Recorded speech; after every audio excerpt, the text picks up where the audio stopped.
Então, a primeira dica é ter sempre um cronograma, indicando as matérias que você tem que estudar, os dias, e assim você pode revezar.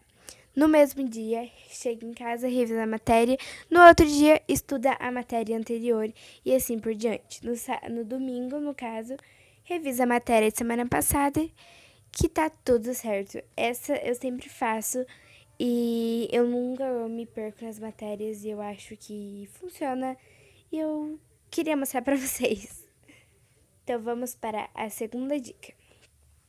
A segunda dica também, gente, é bem facinho. É na hora que o professor está explicando, é você gravar. Você gravando, quando você estiver em casa, semanas de prova, você pode escutar, até mesmo na academia, em lugares, e já ver os pontos ressaltados pelo professor e etc.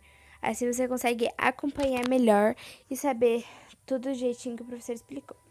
E também você pode adicionar lembrete.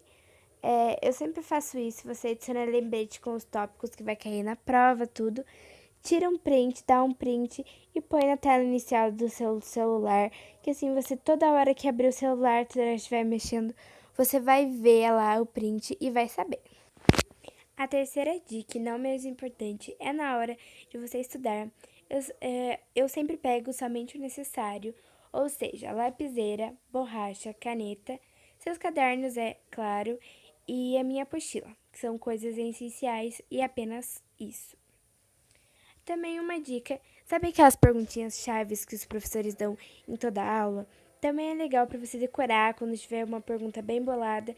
É você escrever no seu espelho. Então, toda vez que você olhar nele, toda vez que você for se arrumar, se maquiar, você vai ver lá e você vai lembrar da pergunta do professor e assim vai poder fazer uma coisa bem elaborada e depois é só anotar.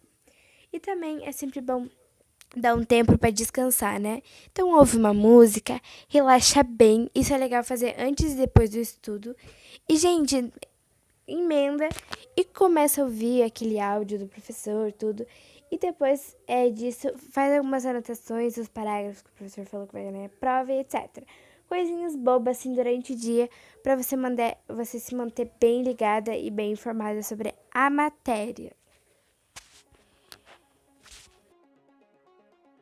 Então, gente, o vídeo foi esse. Espero que vocês tenham gostado. Beijos e até o próximo vídeo. Não deixe de deixar aquele like aqui embaixo, compartilhar e se inscrever.